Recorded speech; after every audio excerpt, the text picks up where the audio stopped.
Why am I calling it Revive and Renew? And why am I starting this Bible study? First, I am calling it Revive and Renew because after this whole Charlie Kirk situation, I didn't even watch Charlie Kirk videos.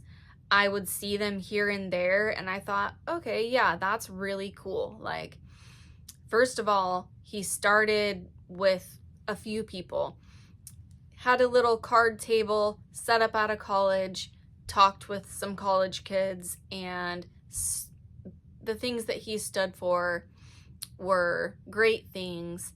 And even if you don't agree with him, the fact that he was standing up for what he believed in is awesome. I encourage anyone and everyone to go somewhere alone and defend your beliefs against many, many people. It started with a few and went to thousands. I just admire that, that he did that, and what he accomplished was amazing.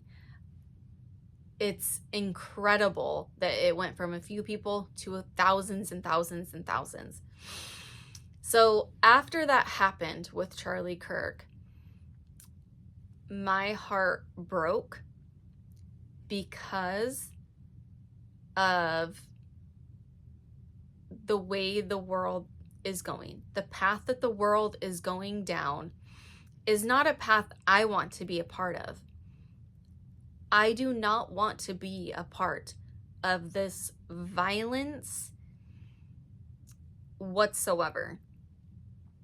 If we are unable to communicate and talk about our differences, and instead we have to turn to violence, something is wrong. Something has to change. So I felt that change within me after that happened. I felt my spirit revive, and I felt my spirit being renewed. I felt that I needed to start something alone. Tiny little card table, little space, little corner of a little corner of YouTube, and let's see what happens. If I reach one person, 2 people, 3 people, thousands of people, the one is all I care about. If I can reach one person, I will be so thankful.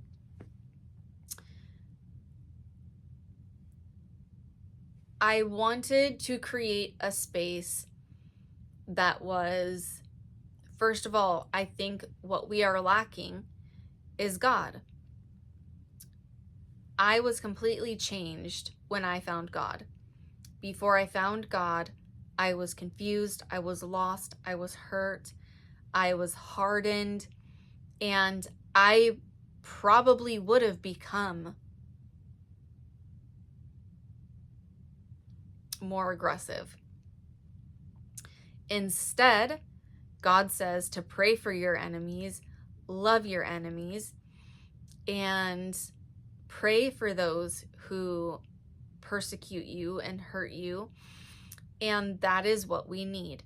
And I mean, even if you don't believe in God, believe in communication, peaceful communication. But I just feel like adding in God to that recipe is a bigger and better outcome.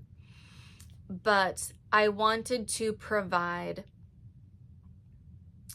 a space that anybody, whether you're a new believer, seasoned believer, or you have no idea anything about God or Christianity, I wanted to create something for everybody where you could become a Christian if you wanted to, grow in your relationship with God if you wanted to, and learn about the Bible and what to do to start a relationship with God. The basics. But the basics, it's always good to refresh on the basics. And in doing so, that will renew your spirit, renew your strength, renew your faith, and build you up for the way this world is right now. What happened to Charlie Kirk breaks my heart, but what breaks my heart even more is how evil and violent the world has become. I do not want my kids living in this violent world that when they don't like somebody's opinion, they just think that they can go and harm somebody. That is not okay. You don't just get to harm anybody and everybody that you want to harm that you disagree with. It doesn't work like that.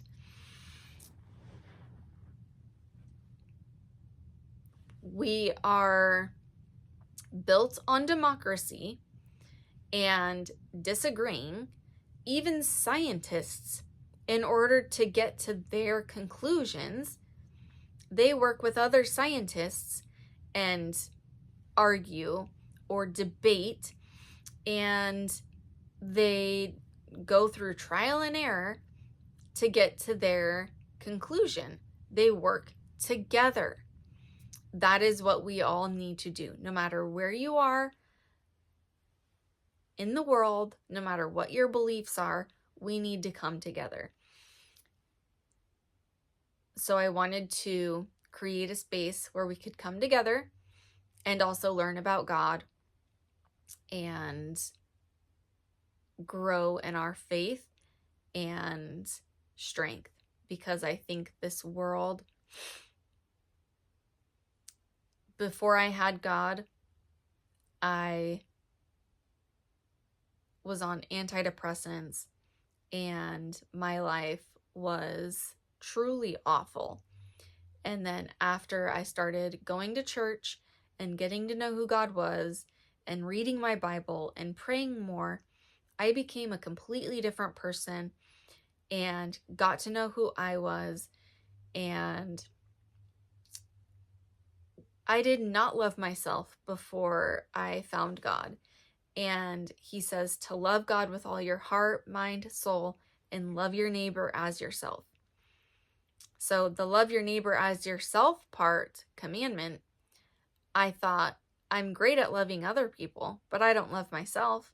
And in that commandment, it says, love your neighbor as yourself. I did not love myself. So I learned to love myself like I love my neighbor. I would have done everything and anything for my neighbor. But when it came to myself, I did not have that appreciation for myself that I had for other people. And normally it's the other way around. Normally you are great at loving yourself, but you have to learn to love your neighbor. And loving some neighbors can be very, very difficult because some neighbors can really suck. But so learning to love your neighbors that you don't like is a great skill to have. But learning to love yourself is the greatest lesson you could learn if you don't love yourself. And I think that is one of the biggest struggles today in this world, is that people don't love their self, they don't value their self, and they don't value human life. They don't love their neighbor. So those two things right there are the most important things for our world right now. And I just wanted to help, and felt like God laid it on my heart to do this, to start this Bible study, Revive and Renew. And I'm just following what I think he is wanting me to do, when we are obedient, he will take it and he will run with it. And it's not up to us, it's up to him. So I'm just listening to him, and then he's going to take it and do whatever he wants with it. So I'm just a vessel for him to use. And he is way bigger than I am. I'm one little person in this big, giant world, and he is mighty and a very, very loving God. And he wants everybody to spend eternity with him, where there is no pain, no suffering, and only joy. So, with that being said, I hope that you will join the Bible study and like, subscribe, and share. And I'm excited to see what happens. God bless.